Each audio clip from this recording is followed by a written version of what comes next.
Oh, yeah, that's a big problem. So, anyways, I hope I haven't burned my bridge by taking the extra effort to let people that are putting the show together know who I am and who you were. Oh, yeah, that's what I did this for. I'm sorry, jeez, I lost track. This is what I come from right here, as far as this celebrityism. This is my dad right here. This is like in 69 or 70 this year.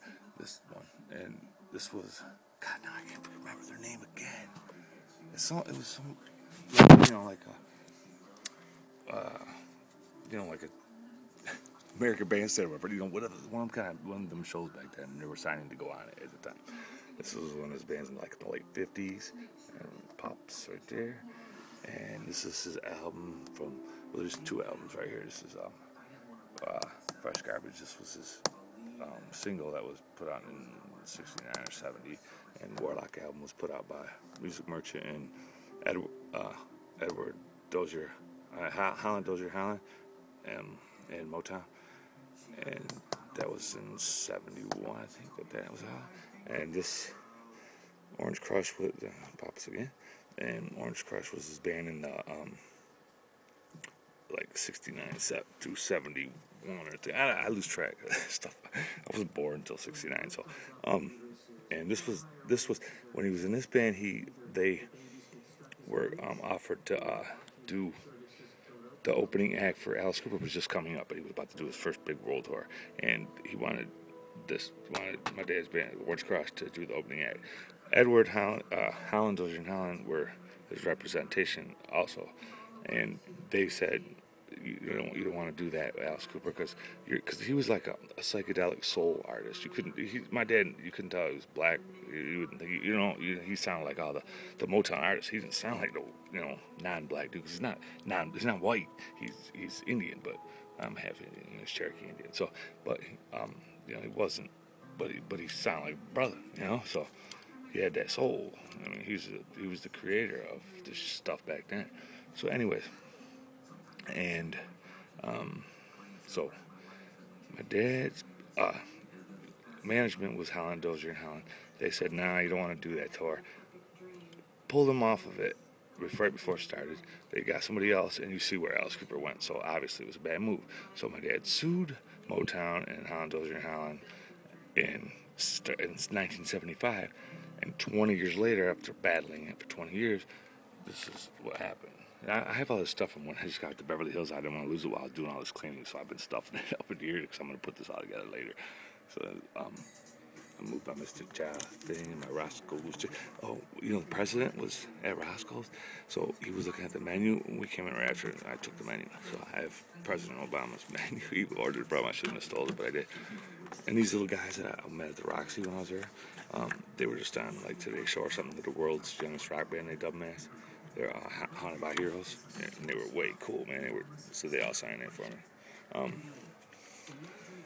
Yeah, so this gives you how, instead of me explaining it, you can just read the article this was from. When the lawsuit's finally finished, so I better not do that.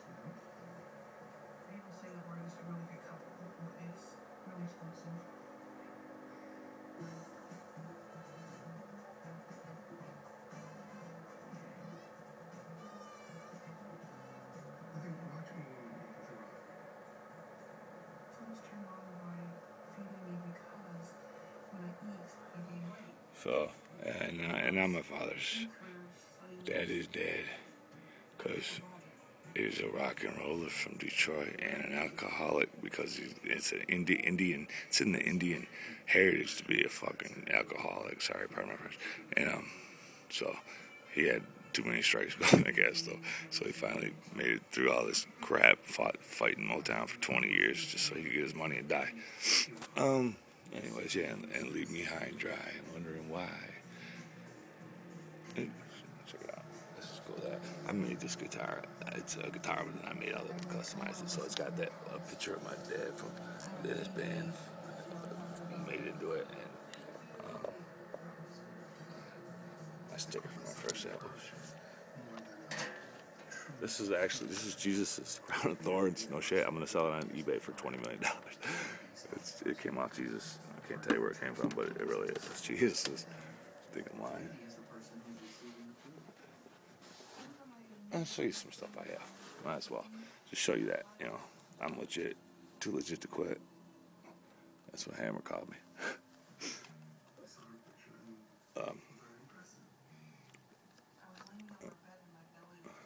From Sheldon, Hank. This was only like 100 of these made. It's hand, and the thing from the MTV Awards. Of course, I wasn't there, but somebody I know was. And then, this right here, this has got to be worth a fortune. This is from, their first tour, Kiss's first tour, and this is another thing, Kiss's first tour. My dad's band, another one he had, it was called Early Grey, and they were going to put huge money into it. They had this huge, awesome, I wish I had it down here to show you pictures of, awesome stage setup for Early Grey. And from the guy who was doing it was from somewhere in Florida. And anyways, but something didn't click right, whatever happened. They took their tour stuff and sold it to Kiss for their first tour. So their first tour stage setup was my dad's. Anyways, and then so I got this from that era, and it's all signed by all of them. And they've worn out over the years because I've had it. I just put it back in a frame like a year ago. It's been like in and out of frames for my whole life. I got it from my dad my dad booked when I was 1. My faggot father must have got his panties up in a bunch because he split. So he was gone from age 1 to 10, but I knew who he was and had like a scrapbook and records and stuff. So I knew who he was, and then finally at 10 met him, and that's when I knew why I felt like I was supposed to be doing something other than what I was doing.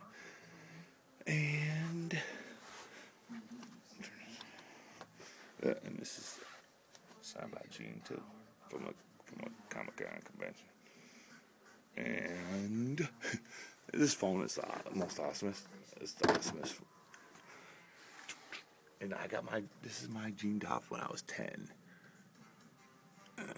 Isn't he the coolest? They're never that kind of shape, man. Never. Except for, this is kind of, because I played with him constantly. I had all of them. His boots are somewhere around here. I don't know where the hell they are, though. And then my boy, you can look at Black Velvet Post. If you look up my boy, Matt, a good friend of mine, he's the Detroit Lions super fan. He's in Sports Illustrated and all kinds of stuff. He's a Lions freak. And I have a picture of him that looks like that. I'll show you the picture. I made this doll of him. And it's so cool, because it's exactly what he looks like. Exactly. I gotta show you the picture right now before I forget. It is so cool. Plus, you never know. I might lose it, and then I have this to prove that I made it, at least. So that's something to show. And I just seen the picture here yesterday. Come on. Oh, here it is.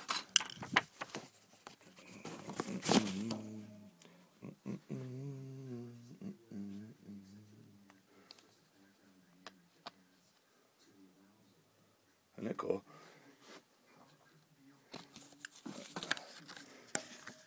I couldn't find the right jersey, but I found a little Lions jersey. I had the football. But see, and it's an actual Lions jersey. But for Williams, whoever the heck that is, I don't follow sports, man. I have no time to follow sports. Got enough problems. I need to be involved in sports. One more thing to add to my. No, thank you.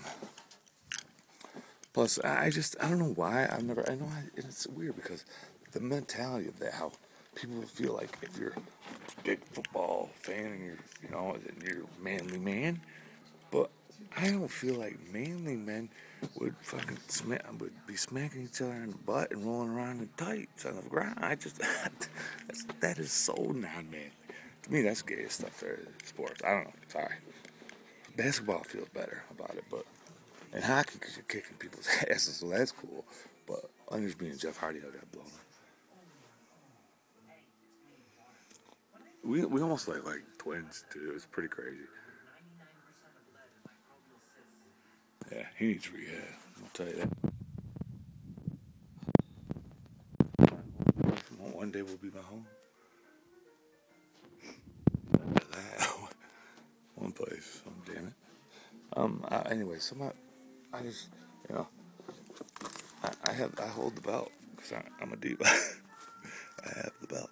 My son has. I bought him from WrestleMania in Houston. That shit was the real deal. Holyfield right here, man. This thing weighs 40 pounds. Ridiculous. It is the real deal. It's real.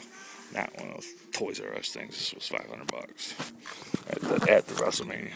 But it's the real deal. It's exactly like, you know, see my man walk out. This is it. Nice, though, ain't it? It weighs 40 pounds. It's ridiculous. I want to wear it, but I don't. My son won't let me. Like, I want to wear it out in public. You know, like, I don't give a damn. It's a cool belt. My pants are always falling down anyway. Why not? So,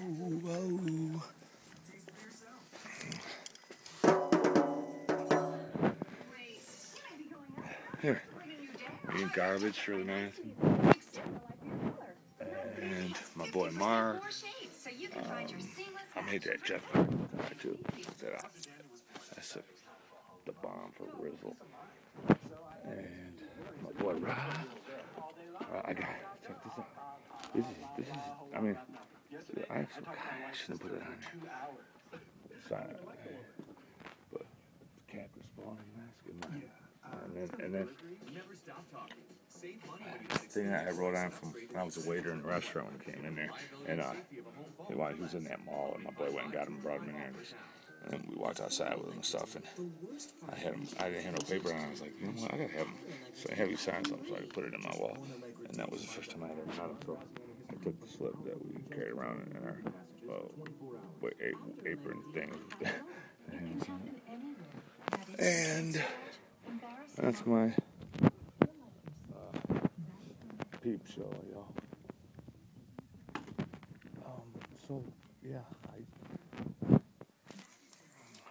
doing this because I can't let you guys back out at me, and I'm hoping this is like June or July when we finally start filming because we're dead by then. I mean, that's funny, but this came out of nowhere, and it was so unexpected, and yet it's lifesavers. Hopefully the red ones, because the ones I like. Yeah, so I